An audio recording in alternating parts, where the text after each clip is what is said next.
দারুণ লাগছে। প্রতিটা পিঠে কিন্তু খুব সুন্দরভাবে ফুলেছে।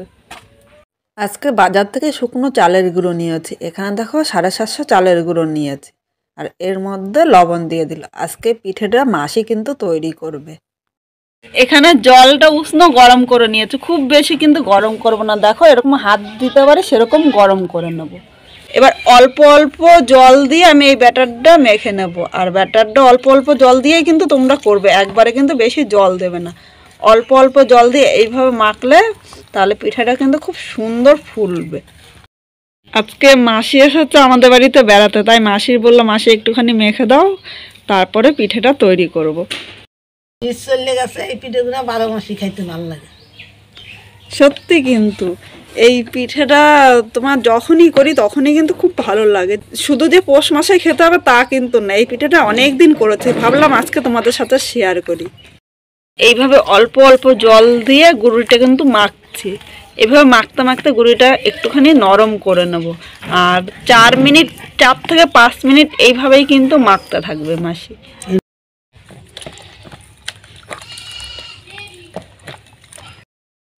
এখানে মাখাটা দেখো অল্প অল্প জল দিয়ে কিন্তু গোলাটা তৈরি করে নিয়েছে। আর গোলাটা কিন্তু খুব বেশি পাতলা বা খুব বেশি গাঢ় করব না, কিরকম গোলাটা করব তোমাদের দেখাবো। কিন্তু গোলাটা তোমরা দেখো দেখো গোলাটা কেমন, এরকম করিয়ে তারপরে একটু ঢাকা 10 মিনিট রেখে দিন, তারপরে বানাইবে। বন্ধুরা তোমরা করে সাথে সাথে করতে পারো, কিন্তু আমি 10 মিনিট রেখে দেবো। 10 মিনিট রাখলে কি হয় বলো তো, পিঠেগুলো না খুব সুন্দর ফুলবে। শুকনা গুঁড়ি দিয়ে করলে 10 মিনিট ভিজিয়ে রাখলে ভালো হয়। আর যদি সঙ্গে সঙ্গেও করতে পারো, ওইটা একটু ফুলে। আমি ঢাকা দিয়ে 10 মিনিট রেখে দেবো এইভাবে।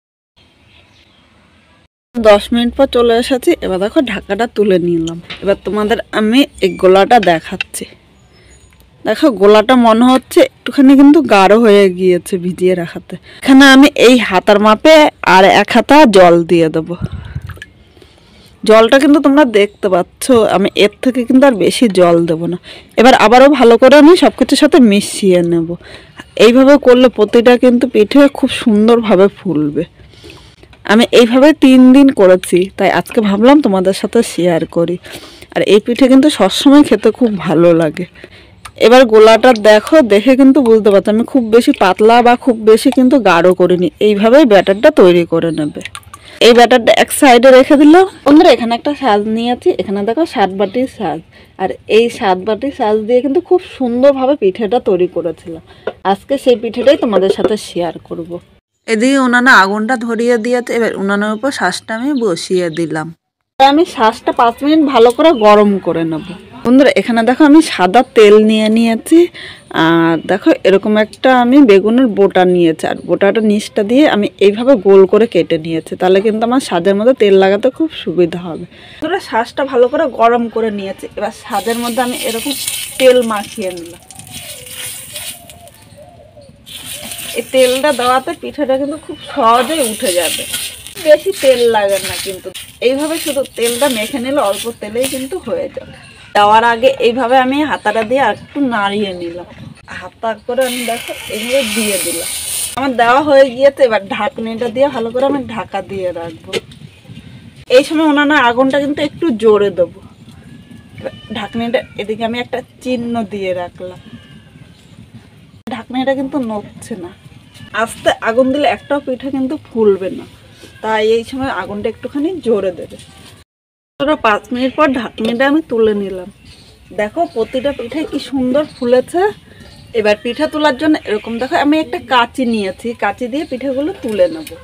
আর এই সময় উনানে আগুনটা আমি একটুখানি কমিয়ে দেব।